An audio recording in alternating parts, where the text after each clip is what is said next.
Hello, everybody. Kris, Gethin here, and welcome to the Knowledge and Mileage podcast. Today, I have a phenomenal guest. His name is Paul Hardy. He's 43 years old, and he is one of my one-on-one online clients. It's been an absolute pleasurable experience training Paul because he has done absolutely everything that I've asked of him and much more. He's a father of a couple of kids, of a little baby and a 3-year-old. When we started working together, this is when COVID had kind of locked down everything. He was just training at home with basically a pair of dumbbells and body weights and some resistance bands. But the transformation that he has undergone at 43 years young has been absolutely phenomenal. He's inspiring people at his gym that are half his age. He's inspiring his children, obviously, with this newfound lifestyle that he has. And he's become so much more efficient at his work. He was working 12, 13, 14 hours a day. And he's become so much more efficient, so he has more time with himself and his family and doing things that he absolutely loves. I know that you're going to learn so much from Paul, so I do suggest that you listen to this podcast to the very end, because if you are somebody that is usually coming up with excuse or maybe thinking that you're too busy, you're a father or a mother, whatever it may be, just listening to Paul will help you take your impossibilities into possibilities and remove those weaknesses and turn them into your weapons. So, without further ado, let's start getting into this podcast. Yo, what is up? Hey, my brother. How's it going, Paul? How you doing, man? Yeah, I'm good. How are you? Yeah, all A-okay. Good to see you, man. Yeah. Good to see you too, brother. So what's been happening over there? Oh, mate, Cayman Islands, right? So, we haven't got a lockdown, which is fantastic. So, as you know, I've been, the gyms are open, everything's open. Work is really busy, which is great because I think the rest of the world, especially retail, is suffering. But we're okay. We're hanging in there. Family's doing fantastic. Little baby got 2 shots yesterday, so he's a little bit upset today. But other than that, we're all good. Yeah, everything's fantastic. That's awesome, man. That's awesome. So in the Cayman Islands over there at the moment, like you said, there's no sort of lockdown. Is there a lot of traveling happening? Because I know tourism is big there, so there's no travel happening. Yeah. No, and I think that if you look at the industries that got hit hard by COVID here, like, the Cayman Islands, I always said when I first came here, you can either make a lot of money if you don't go out every weekend and drink, or you could lose a lot of money because that's what the island is. It's a holiday island, right?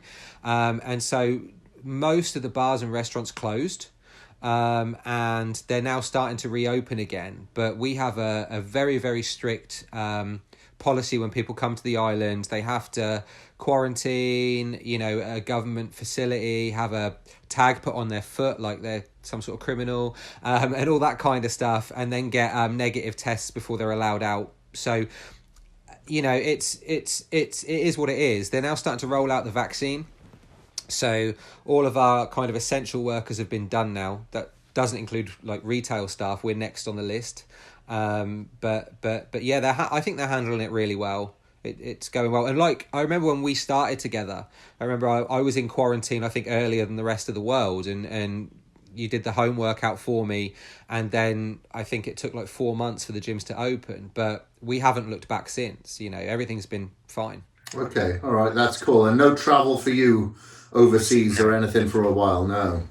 No, mate, because it's the quarantine regulations in other countries, right? So certainly until I take my shot, and I think the way the world is going, I think there will be a have you taken your shot question when you apply for visas and everything else. So I mean, like my parents, like it's I Skype with them all the time, but haven't seen them for probably 18 months, 2 years now. So yeah, it's exactly the same with me. It's been a couple of years as well, since I've seen them. And you know, it's thankfully, you know, you've got to look at the glass half full. Is that we do have Zoom, we do have Skype, we do have this way of communication. Where remember, like, you know, 25 years ago, 20 years ago, we had none of this. You know, so we, you know, absolutely. There's a lot of people out there that they complain, they moan about, you know, they bitch about this. Of course, you know, it's not, you know, as comfortable as we'd like it to be. However, it is so much more comforting than dealing with the Black Plague, you know. Of course, yeah. It's not like our grandparents who had to go to war, is it? It's not like, you know, look, there's this virus out here, but all we really need you to do is stay at home. I mean, like, I know it's upsetting, but there's no enemy on the Western Front. We're okay. We'll survive this. We'll be all right, you know. Yeah. I got it. Okay. Anyway, let's talk about you for a moment. You know, your transformation, obviously.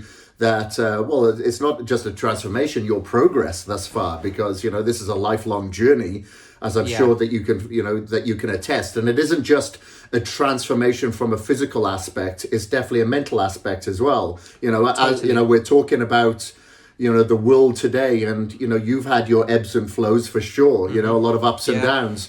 And you have to have some sort of solid foundation to hold on to. And a lot of us train for the therapeutic value. Maybe some of us overtrain because we need it that bad. You know, so true. Yeah, and it's not always the best. However, you know, when people say, "Oh, you're obsessed," it's a healthy obsession. It prevents life from being that white knuckle ride. And of course, we have to look at the health aspects as well. You know, you're a parent. You want to be an inspiration to your child. You know, kids learn by observation. So you want to put across the right message as well. You know, so what was it that made you want to start a transformation yourself? You know, what was the tipping point for you? So, okay, I mean, let's go back. So, you know, I've always worked out, I think, like in my teenage years and stuff. I mean, I grew up in the 80s, very much like you did. So the poster child for what a man should look like was Arnie and Stallone and all these bodybuilders, right? And so I grew up in that generation, but never really understood how to do it, you know, and went to the gym from a young age and watched other people. And I digress, but like I've done that all my life. And so I got to a point, I think when, so my mum got diagnosed with Alzheimer's maybe 2 years ago. And I really then, we'd got, at that point we had one child that was a year old, and you know, I was 41, and I really started to look at myself and think, where is this going? Like I want to be, I want to be available for my children when they're 40 and I'm 80. And I'd followed your programs from the 12-week muscle builder was my first one, the one in India. And I've learned from that so much, words like negatives and rest pause and things that I'd never understood in all the years before, right?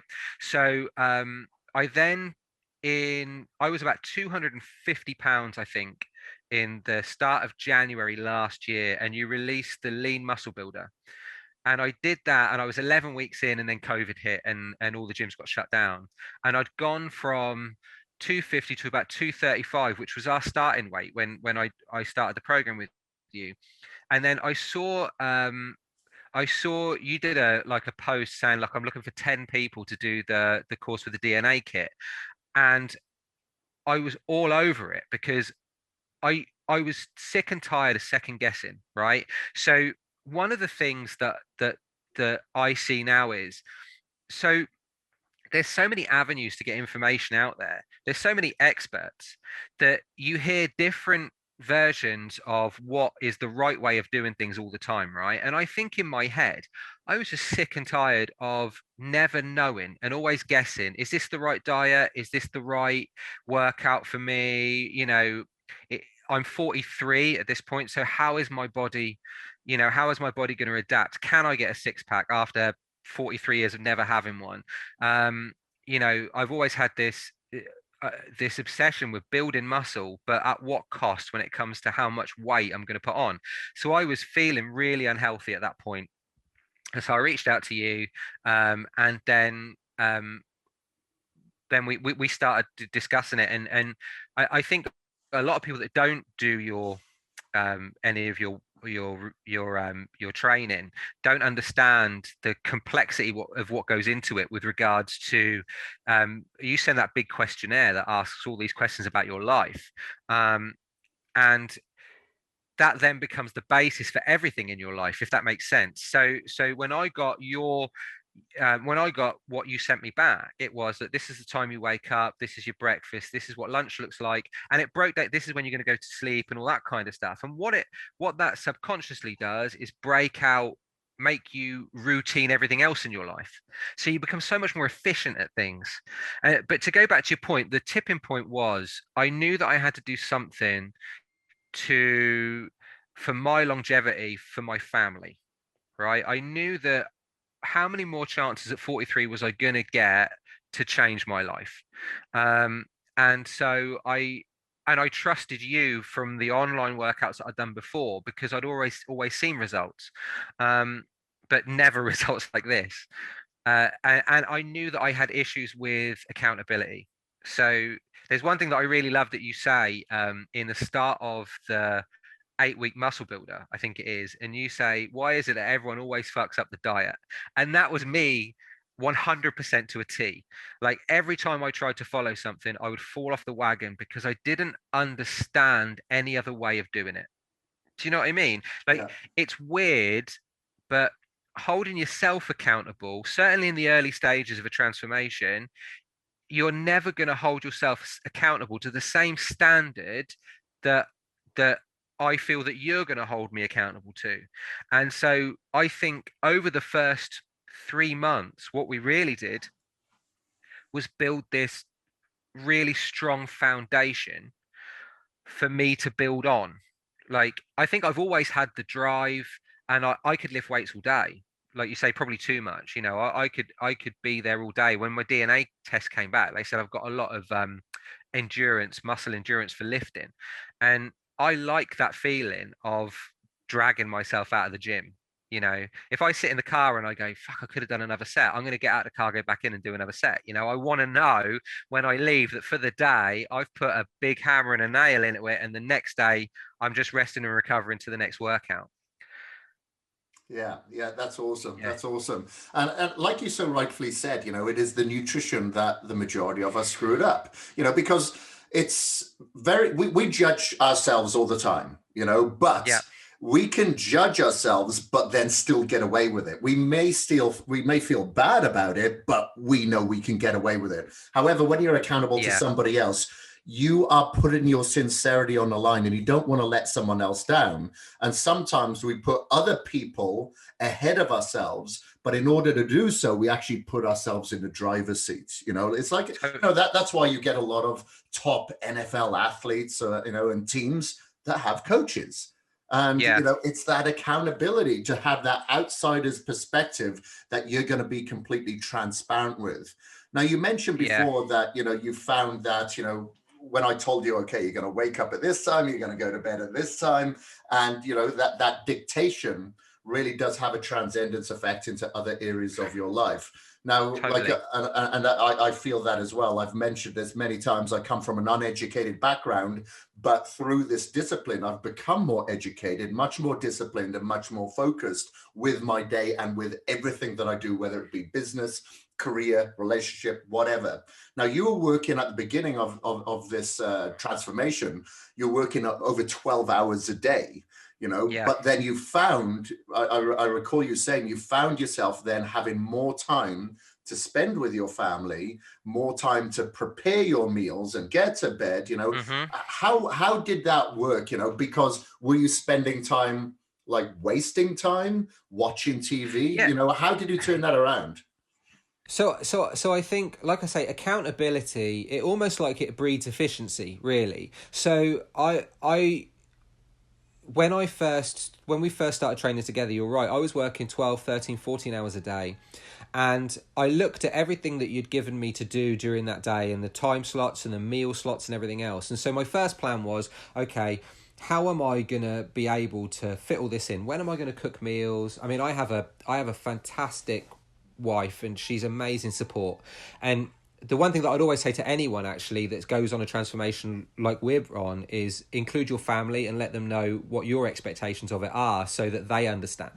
But what I did was I committed to my wife and I said, look, I'm going to the gym at this time, but between these times, I'm all yours and I'm family. And then I changed my shifts at work to start slightly earlier, and I finish every day now. I do the same amount of work. I finish at 6:30 at the latest. Then I have a couple of hours with my kids before they go to bed, and then, you know, I have a bit of chill out time in the evening before I go to bed. And I think again, you have no choice, right? So you know that I don't like doing 80 or 90% of anything. So if you give me something to do, God damn, I'm going to hit that 100% because that's my challenge to myself, right? So everything else then slots in. And another point I would make is, you know, so like people have asked me down the gym all the time, like, oh my God, you lost all this weight and you've got so much more muscle now, and how did you do it? And I talk about you and the training that I've done, and the conversation always ends up being about cost, right? Well, the truth is that however much I paid for the transformation, I've had 2 pay increases in the time that we've been working out together because I'm so more efficient at the other stuff that I do. And it's really easy when you block your time, right? So when I know that my gym time is going to be 8 a.m, I drop my son off at school, my gym time is 8 a.m. in the morning until about 10 to 10:30 in the afternoon, 10 to 10:30 in the morning, right? I'm at work from 10:45, 11 o'clock, and I'm hustling all day to get out of the door. My boss is fantastic. You know, it's about how much work you do. So, but it makes you, once you have those blocks of time set up, everything else has to fall into a block of time for it to work. Right, so I'm on my watch all the time. Right, my meetings are at this time. I'm I hold people accountable. Like, don't ever be late. Don't be late. Don't ever be late on my meeting, because I can't be late for anything within my life to fit my life around everything that I want to do. And you have to prioritize. You know, like, everything that I do in life is important to me. Spending time with my kids is super important. I'll never stop it. But for example, Saturdays and Sundays are active rest. Right? So, and a lot of the things that you advocate at the start of a workout is biohacking, which is something I've never done before. Grounding and all that kind of stuff. We've got amazing beaches here and all that. So I include my family where I can, sometimes in the PM cardio, but definitely on the weekends. Like, I don't do my cardio down the gym at the weekends. I take my son to the beach and I run with my son at the beach, and we spend time in the sea, and we spend time at the pool, or you know, I run with him in the garden or whatever. But I make sure that if I have to combine the two, I do, so my son looks forward to the time we spend together and I'm still getting my workouts in. I think it's just about balance. I think anyone can do it, but when I first looked at it, I was like, oh my God, I've got so much in my life. How do I fit this in? Well, you just stop, you grab a coffee, you sit down with a bit of paper, and you work out, first of all, what you give me as to how that's going to work. How do I nail that every day? And then everything else just slots into place. And you subconsciously find that your whole life is like that then. Do you know what I mean? Like, if someone asks me to do something, I go, okay, that's going to be 2 to 3 on a Wednesday. Okay, brilliant. So this podcast, so 12 o'clock for about an hour on a Tuesday, fantastic. So I said to work, I'm out between 12 and 1, and then I'm going to push all my meetings back, and everything falls into place. It's easy for me now because I have the discipline from incorporating the training into my day-to-day life. Yeah, if that yeah. makes sense. No, it makes 110% sense, because it's something that I've experienced, you know, for like 20 years now, because on my school reports, it always say, Kris is easily distracted. And I was, you know, I'd be looking out the window. I didn't want to be at school, and I could never focus on that one thing. But then when I started working out and started eating healthier, then that focus was there, not just from the efficiency standpoint where I'm disciplined and I'm eating at this time and I'm going to bed at this time. But the thing is, what people don't understand is that food not only transforms your body, but it can transform your brain. You think about it, if you're feeding your brain products, man-made products, or a lot of omega-6s, or any food that's pro-inflammatory, then it's not going to be as energized to get as much stuff done throughout the day. You're not going to be as present with the things that you're doing and enjoying the things that you're doing throughout the day. So it has that effect not only from the neck down, but definitely from the neck up. And I wish society would realize that more, because they always think, oh, well, this is as good as it gets. I'm going to be lethargic in the morning, so I'm probably not going to work out and eat better. However, if they worked out in the morning, then they would find themselves eating better. They would have more energy to get more done throughout the day and be efficient. Because people often ask me, oh my God, how do you get so much done during a day? And I honestly look back and think, well, I'm not really working that hard where I get to the end of the day and I'm like, God, I'm exhausted. I just want to go to the bed. I'm just working efficient. And like you said, you can multitask and do things that you enjoy, so it doesn't feel like that cardio and a Stairmaster is a chore, because you're getting outside, you're having fun with your kids, you're running down the beach. So it's entertainment and pleasure as opposed to just exercise. Yeah, and on that, I think it's totally down to the food that you eat. I'm a true believer now, after what we've been through, that diet is the anchor to everything. Because, like, I hear all the excuses all the time. Like I never have energy spikes or drops throughout the day. I mean, my blood sugar, I think, is pretty solid and static throughout the day. And again, people always push back and go, oh, but it's so expensive. It's not.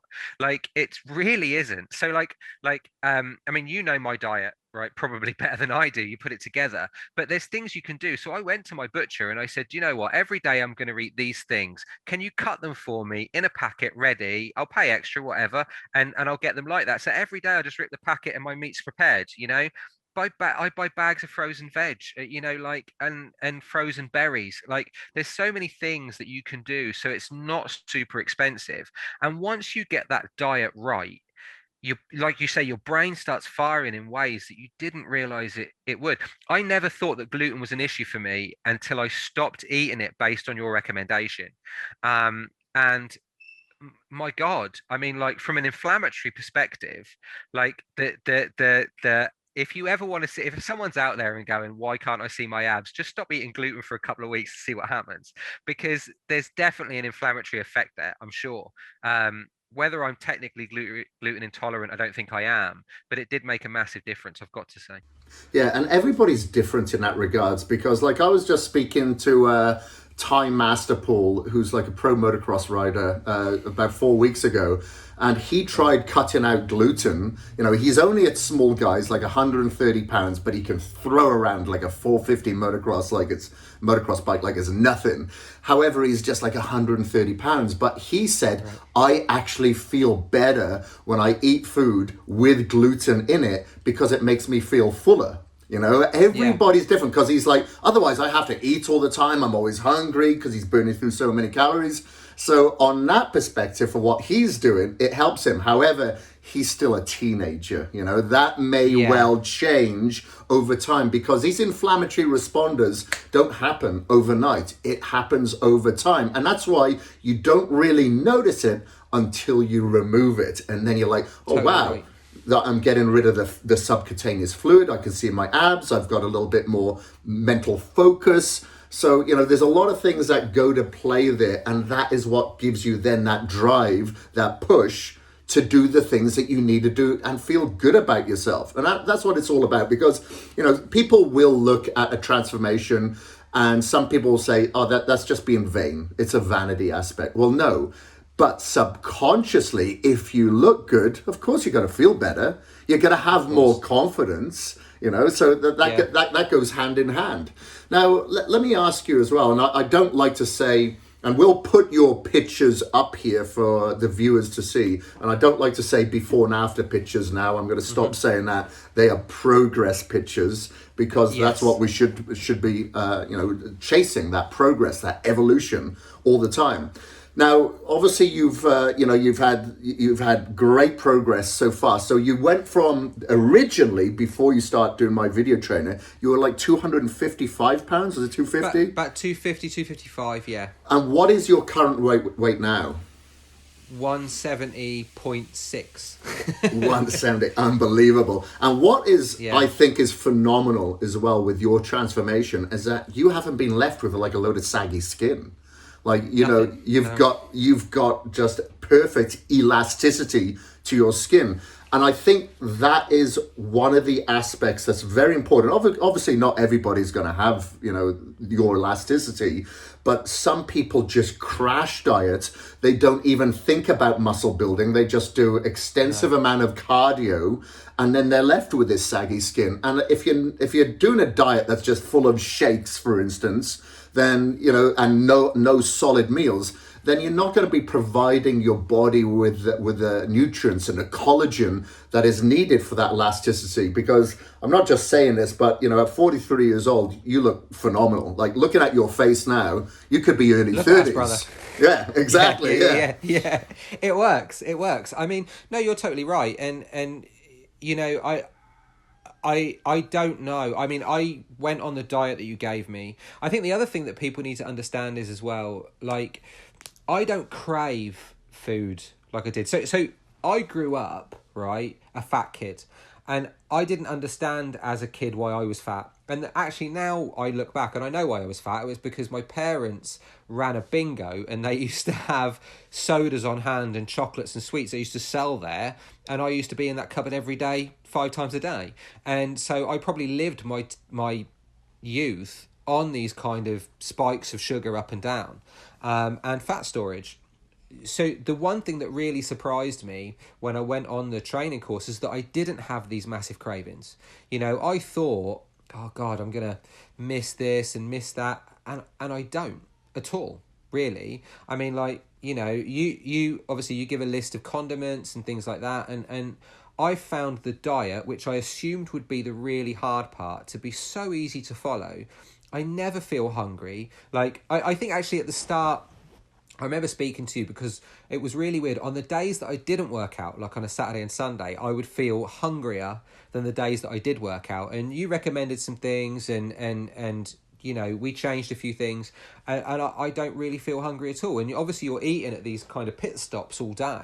But yeah, like, you know, it feels great. And I have to say as well, like, dropping from 255 to 170 pounds, I've lost no size in my muscle whatsoever. Nothing. In fact, I've gained lean muscle. So anyone out there that goes, oh, do you know what, you can't build muscle and lose fat at the same time? Well, listen, I've been doing it for best part of a year, you know, really seriously for the last 6 or 7 months. And, you know, my results speak for themselves. Yeah, I don't know why people always say that. It's unfortunate because they put low ceilings upon themselves. You know, it's like a fish in a small tank. It's only going to grow so far. And you have to have these high ceilings and look at these impossibilities, quote unquote, as possibilities. You know, quite often people look at, do you know Mike O'Hearn? Mike O'Hearn. So people always look at him and say, there's no way that guy is natural. And he has just done his most recent diet, and he got down to, I think it was like at 240 pounds, 239. This is the lightest he's been for over 30 years. As a teenager, he was winning like the Mr. Universe bodybuilding contest, a natural, and the natural like powerlifting contest. The guy is an absolute freak. You know, and he's been able to make this transformation over years and years, obviously, bit by bit. But then if people see that as something that is quote unquote impossible, then they're not going to achieve those results. And you can't be bold and brash and say it cannot be done. You have to be open to the possibilities, because then you create your own possibilities. And unfortunately, the weakness isn't in people's genetics. It's in their brain, you know, it's the things that they tell themselves. Well, that's exactly right? It's the thing of, you know, everyone wants to look a certain way until they understand what it takes to look that way. Just because someone will push past the barriers that you're not comfortable with doesn't mean they're doing anything untoward. It means they're pushing through their own barriers.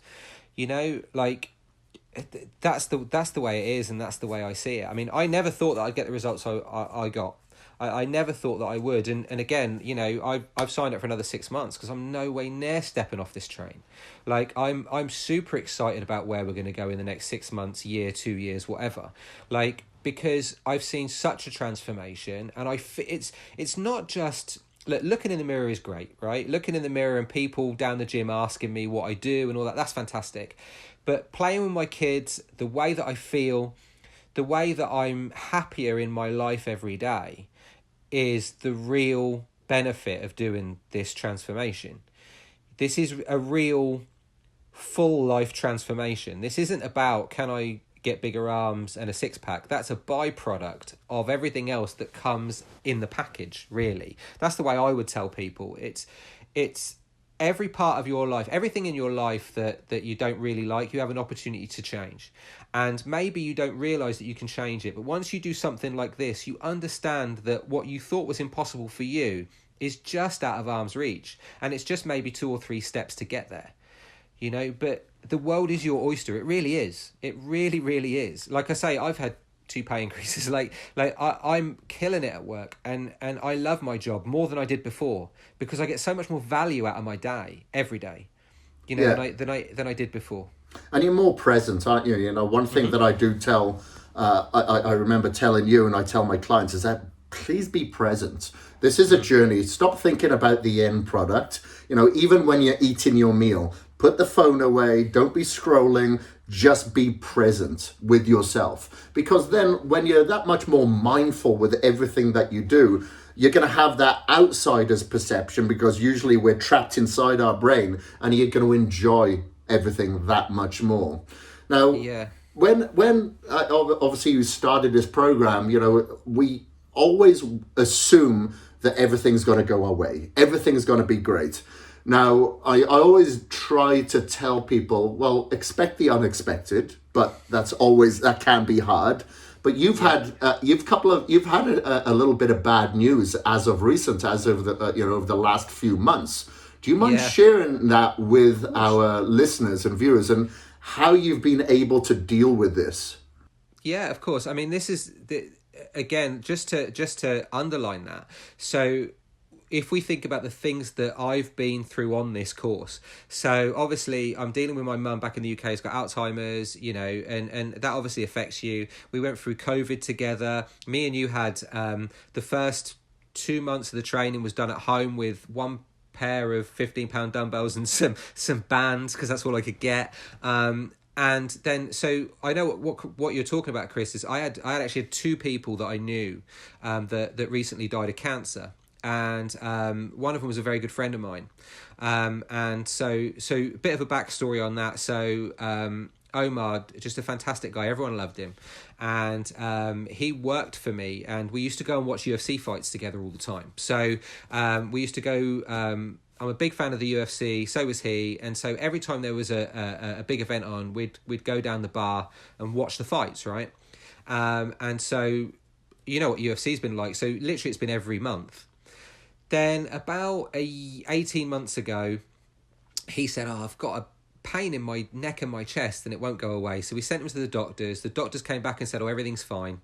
And then they found out that he had cancer. They sent him away to the US. He got treatment, got all clear, and came back to the Cayman Islands.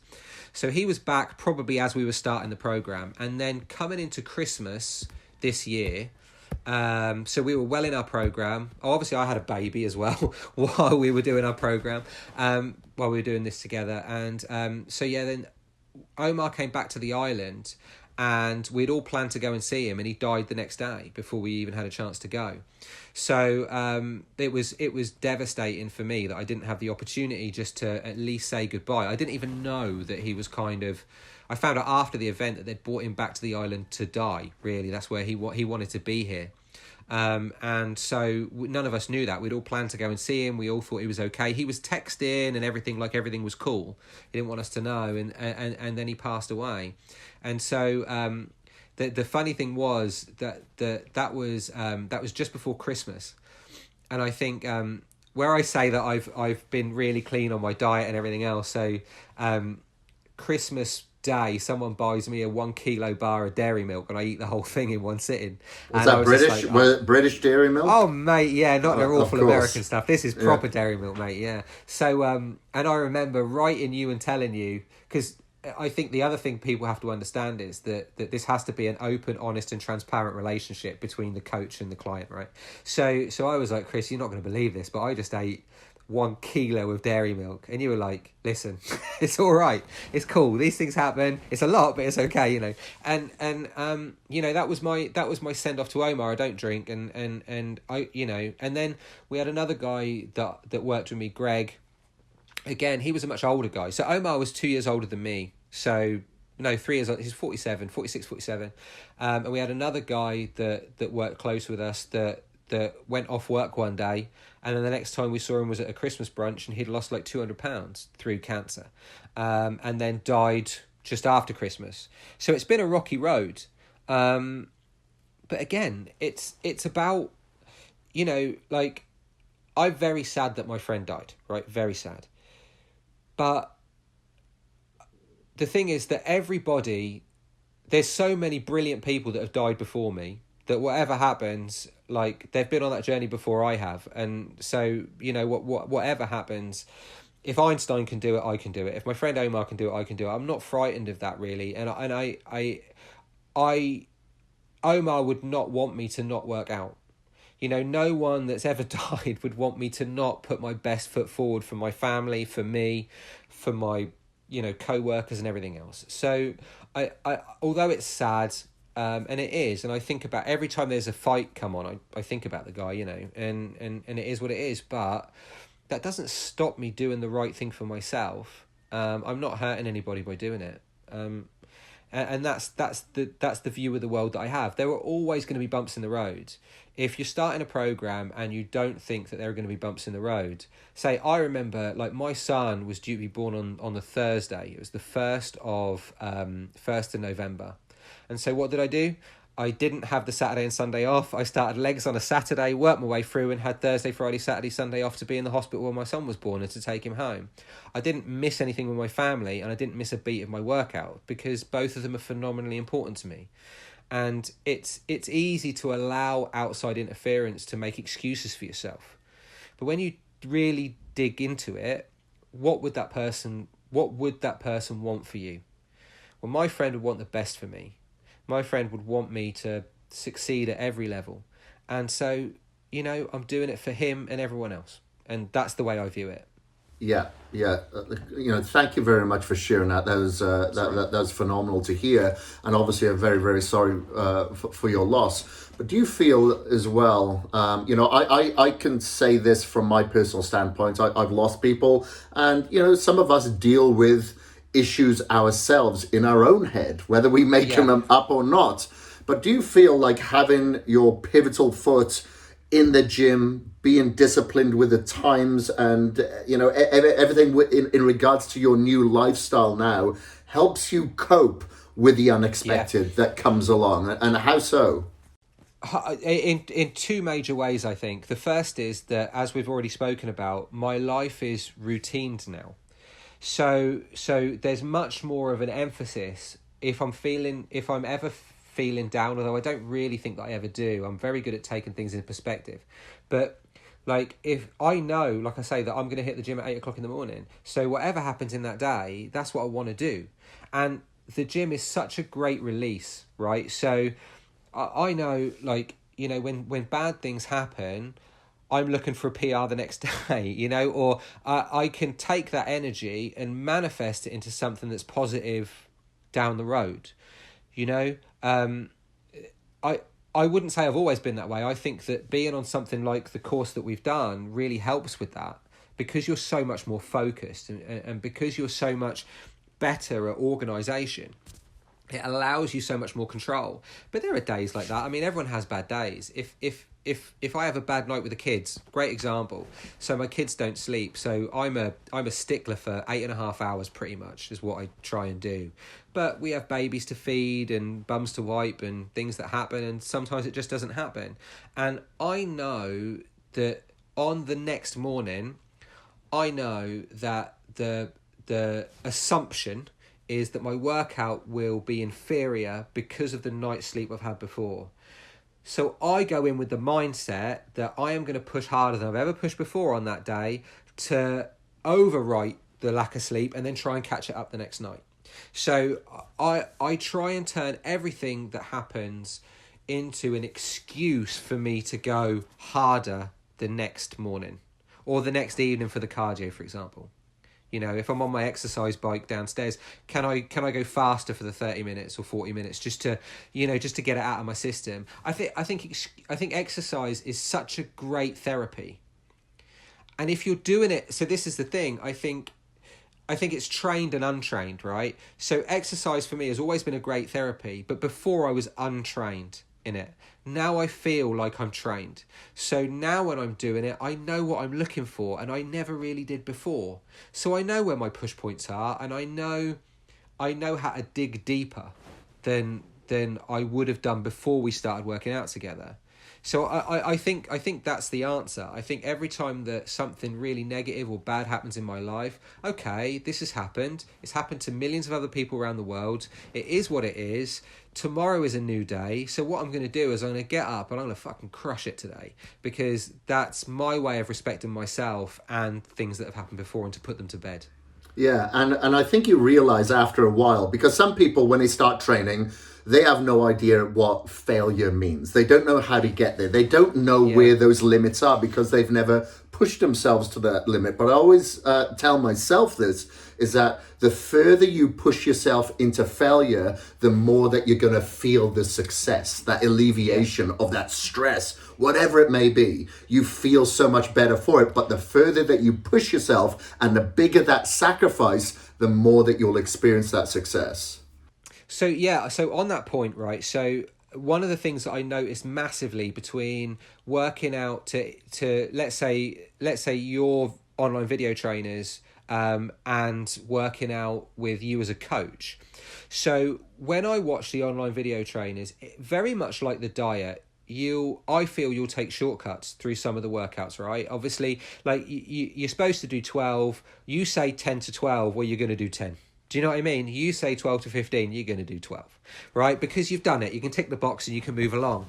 So one of the things I noticed with your workouts, especially when we went to DTP, is you're very, very good at adding caveats to the workout, so 3-second negatives or whatever.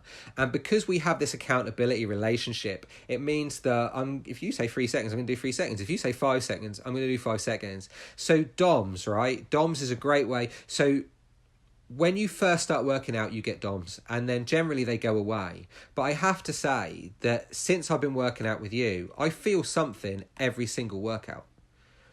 I absolutely feel after every back workout, the next day I go, oh yeah, my back's a bit sore. Every leg workout, man, like I did legs yesterday, and like I'm never closer to throwing up than I am on every Kris Gethin leg day. But I love it. I love that feeling. And every day I can leave the gym and go, yeah, I succeeded today. Yeah, and then you take that into the rest of your day. That positive, yeah, I can do it, then becomes your feeling for the rest of that day, right? And then the next day you just repeat it and repeat it. Yeah, mate. I mean, like the difference in a tailored coaching program against something that you would find online yourself, no matter how good the program is online, is number one, the accountability, and number two, you feel so much more like you have to follow it to the letter. So if you now tell me you do 12 to 15, I'm pushing 15. If I do 16, I up my weight because I obviously lifted too much weight. And I feel much more in control though, if that makes sense. Does that make sense? So even though you're giving me the instruction, I feel now that I'm in control and I can push it, and I'm never gonna, if you tell me to do 4 sets, I'm never gonna do 5. Because that's like going to the doctor and taking extra medicine. You know what I mean? Like if the expert tells you, that's what you do. But I'm going to make sure they're the hardest 4 sets that I've ever done in my life. And personally, so I have an app on my phone that I put all my workouts in. Unless I've done something better than I did the week before, it might be a 1 rep max, it might be a volume, it might be reps, whatever, I'm not satisfied. So when I finish my workout and I press that finish button, I want to see at least 1 PR for something on that workout, or I'll be pissed off and probably go and lift something just to make it, you know? Yeah. Yeah, I think what is great with a one-on-one coaching, of course, like the programs that I put out there online are phenomenal because they get results. They get results. It comes down to that person actually not just being a student of learning, but a student of application. But with there is just so much available to us now, especially like with the quantification. So I can get feedback from you, obviously via online. That's Yeah. great. But then if I have like the results of, like, for instance, a DNA test, maybe it's a Yeah. blood report, maybe I'll look at a sleep score, whatever it may be, you're able to then adjust and change accordingly, specifically for that person's needs. Obviously, Totally if you're a busy individual, if you work a stressful job, lengthy hours, not able to get much sleep, then okay, we can change the volume, maybe bring that back, maybe have an extra rest day, or whatever it may be. There's some adjustability and quantification that can be implemented there. And I can't get feedback of several thousand people that are following a video trainer all in one go, but obviously when it's one-on-one, it's a little bit different.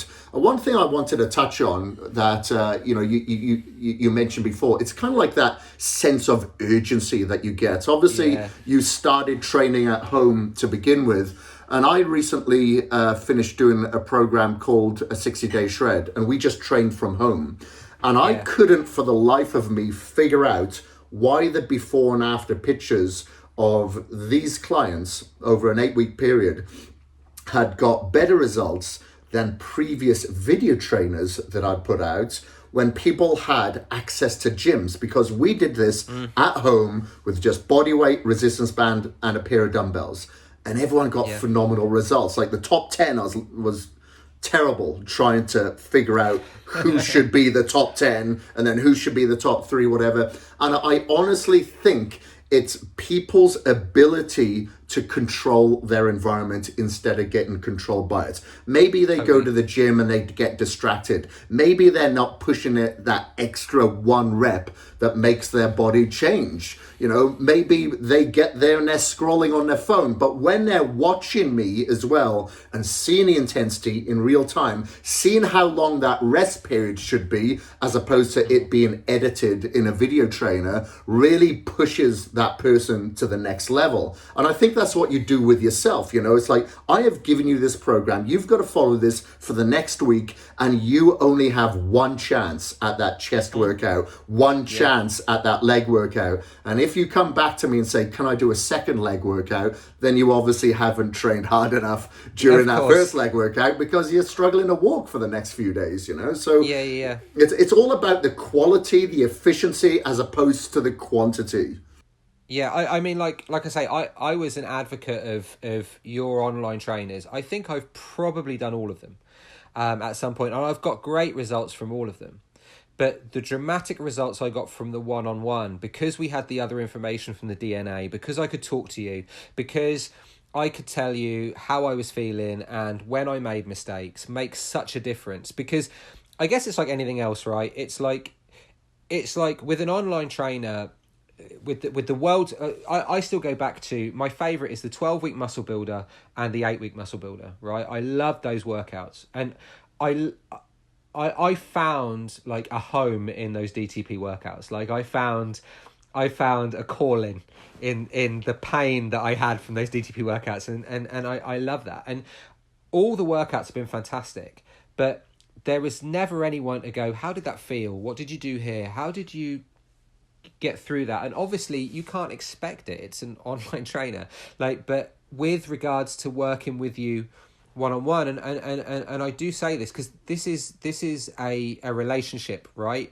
Like, it isn't just like, for anyone listening that's thinking about going, that's on the fence. Kris is so supportive, like unbelievably. You're so supportive about anything that happens in your life. I mean, we just talked about all the issues that have happened in my life since we did this program, but between us, we always find a way. And there's such an effort on both sides to get results that you kind of feel like you're letting someone else down, not just yourself, if you don't do what you're being asked to do. That's such a driving force. And I mean, now I think now I'm in a position where I know what it takes. And I think that if I watched you, so the home workout, like you say, is pretty different. I think everyone's kind of stuck at home. And it's what a release that is, what an opportunity to get a workout in. When all the gyms are open, well, if it doesn't work this week, I can always come back next week. Like the urgency isn't there But with the home workout, that it was there. If I wasn't on personal training with you, I would have joined that because it looked phenomenal. And I certainly, even though we've got gyms open, I would have followed it, I think. Yeah, yeah, you're right. It gives people the opportunity to know what it's like to control your environment as opposed to being dictated and controlled by the environment that's out there, that's based on a lot of fear. And it puts a lot of doubt in people's heads, I think. And you've got to just grasp hold of it and say, look, it's very simplistic. It's not complex. We just need to apply ourselves and do it a little bit better every single day. And guess what? Exactly. You're going to get to where you want to go. You don't have to be a complete brain to get it done. However, we need to push and put our bodies and our brains in a position where it has the signal to evolve and grow. And then you have to recover to dictate that. But I know, like, before I started doing the workouts with you, I was expecting there to be some sort of, I don't know, magic bullet training that you would give. And actually, pretty much everything is in those video trainers to an extent. There's some other stuff, of course, certainly with biohacking and some of the other, like, dietary recommendations. But most of the training is protocols that I've already done, but I've never done them to the level and the intensity that we're doing them right now, right? Because you can tailor make it around my body, and my body is different to everyone else's body. You know, we joked a while ago about legs, right? About, you know, I was saying, what happened was people kept asking me if I was going to compete in a bodybuilding competition because I started to really look like that, and I mentioned it to Kris, and Kris was like, and you were like, well, do you want to compete? And I was like, I don't think I do, but I always had an issue with growing legs, so I said, well, if I do compete, maybe one of the ones with the board shorts on. You know, maybe calves are good, but quads aren't. And so we changed my leg workout, and my quads ache every day now. And I'm starting to see definitely a lot more shred in my legs, if you want to say. You know, I can see the muscle developing now. There's definitely a lot more movement in them now. Yeah, so we're going to reassess maybe at the end of this month or next month to see if maybe there's a competition ahead of you yet. You never know. Yeah, I always think, like I said to you last time, I think to put it on the mantelpiece and say I've done it would be fantastic, especially because Cayman has quite a big bodybuilding following, and they go obviously before COVID, they go to Miami and they win awards and all this kind of stuff. But you know, at my age, I mean, I even see it now when I go down to the gym. I have these guys come up to me and go, "How do you shred so much? How do you get your body fat so low?" All these questions. I'm like, you know, not to make it egotistical at all, but it's just part of a process, you know, and it's just an amazingly fun, great part of a process. But it is just part of a process.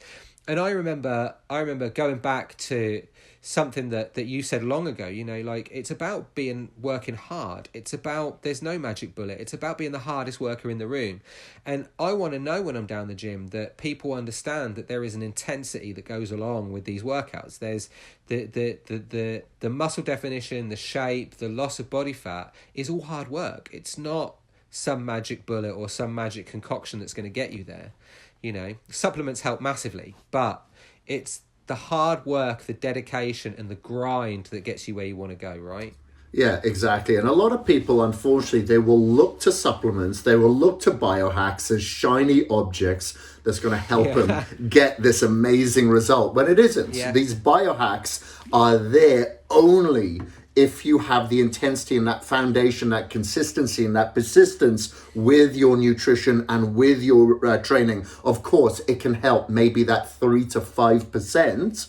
Yeah. With your recovery, of course, you know, if you're making sure that you're blocking the blue light, if you're grounding yourself, if you're more mindful, you know, all these sort of things, and, you know, the supplements at the right time. And it isn't just like, okay, a pre-workout, you know, it could be, okay, you're going to have hydrogen-rich water, you know, it could be a carbon C60 or something like that that's going to be of very high antioxidant value. But unfortunately, a lot of people will just see that before and after picture and go, okay, I can do that.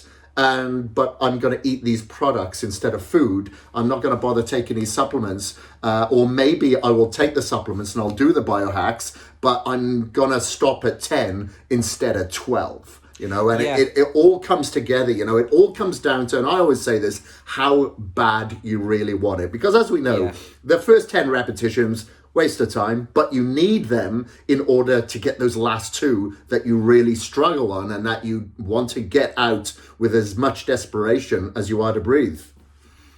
Yeah. Oh, you need failure, right? It's the most beautiful thing in the world that the gym is a place where you need to fail to succeed.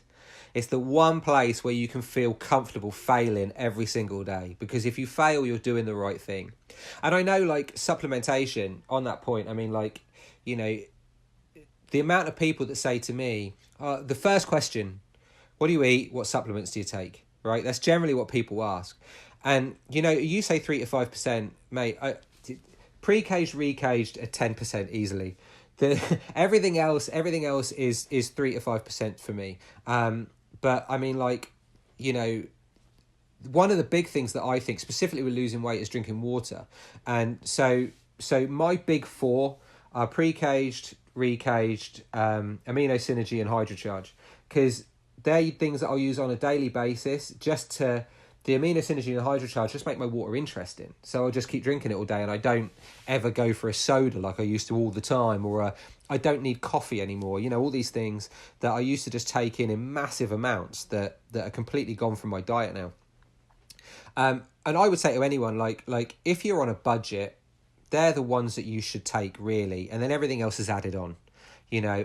Obviously a casein if you can do it, and a whey protein isolate if you can do it, but those four for me are the four fundamentals of how I've done my transformation when it comes to supplementation. Yeah, and something like pre-cage definitely does come into a much more positive effect when you're in a calorie deficit, because if you're working long hours, you may be a little bit lethargic, and it's like, okay, now I can't just take my energy from where it is right now, maybe 90%, I got to take it to over 100% just for this hour. And it can really help with that focus, that mind-muscle connection, because you've got better blood flow. So it does have various entities to it that definitely helps with the strategy of fat loss and muscle building, and, finding that one repetition to failure.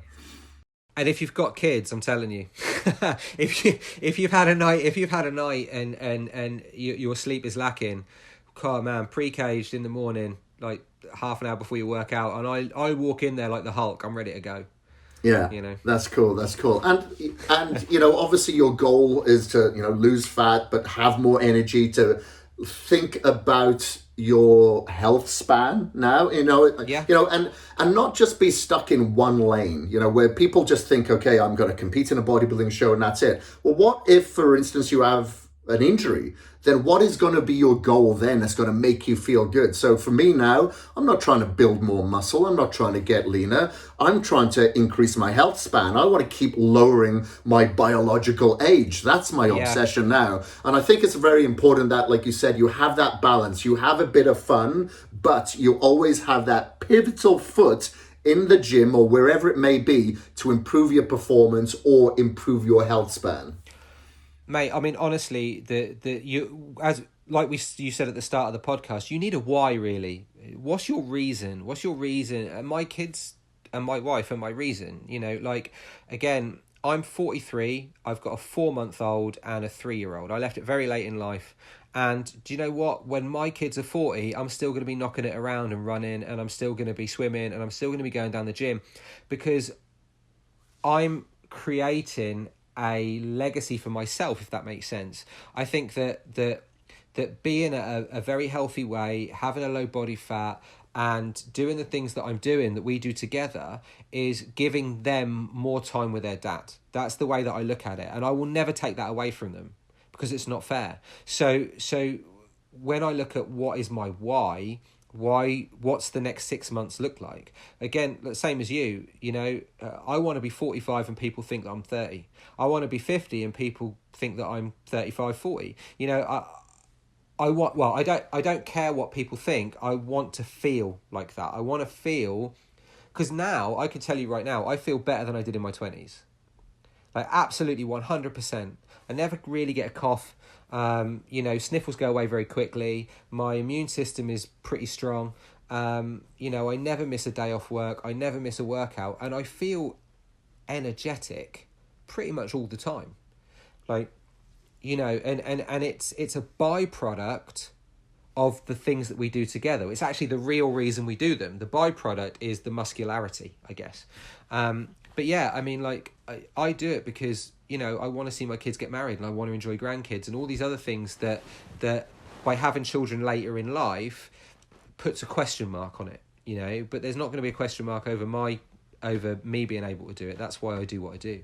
Yeah, I totally get that. Like, I didn't really think about it now until you mentioned that, but like about 10 years ago, you know, obviously in the UK, there's nowhere you go skiing or anything like that. Mm-hmm. I learned to snowboard when I moved here to Boise. And then about 10 years ago, my parents came and visited and said, hey, I want to do that. And they learned to ski, you know, in their 60s. Yeah.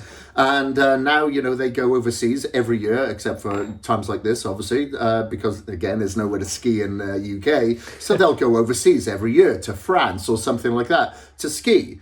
So it's never too late to be and do something great, providing that you create that foundation of health right now. And there's one thing I just wanted to touch on before we leave here, is that you mentioned before that no longer that you get the cravings. Now, there's a couple of reasons behind that. Number one, you're having that meal frequency. But this is what I found the most. When people look at the quality of the food that they eat, then that satisfies their cells to recover, to heal, to grow that much more than empty calories that you're going to get in like maybe a soda or maybe fast food. You could potentially be getting a lot more calories from fast food or just bad food, I should say. However, it's not satisfying your cells, so it's always hungry for something more because it has to think, I've got to replenish my skin. I've got to grow my hair. I've got to regrow my nails. It's got to help with eyesight. It's got to help me grow this muscle and give me energy. Mm-hmm. However, if you are given it empty calories or bad calories, it's never going to be fulfilled. So you're always craving, and people can't figure that out.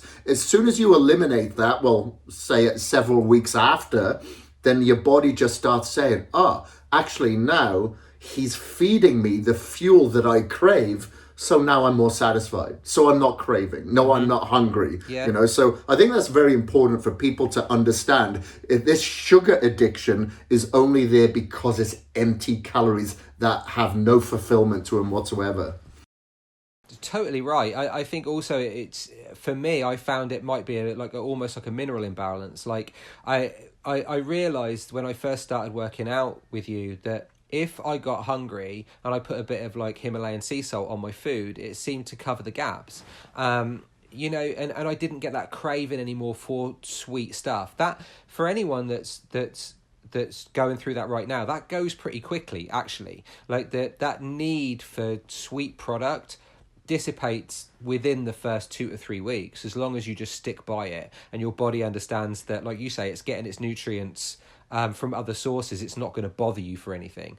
I think that's your body making you want to eat whatever it is. But like you say, you know, you have a choice, right? You can go and chuck in a fast food and a shake and everything else for 2,000 calories, or put some sea salt on some broccoli and chicken and you're happy to go. You know, one of them's going to be great for you and one isn't. It's your choice at the end of the day. Yeah. And what I find as well is when clients start to go to bed earlier and have a better night's sleep, they don't crave as much as well. So sometimes I find if someone is craving salt, I'll always ask, what's their sleep balance like? And it's normally out of balance. So once we get that efficient, and then possibly, add salt. Because the thing is, if you're eating fast food, you're getting a lot of sodium. Probably the wrong sodium. It's like white table salt that nobody should have, that has no minerals in it. So once you remove that, your body is going to crave some minerals then. So when you have the right salt on top of those foods, providing that you don't have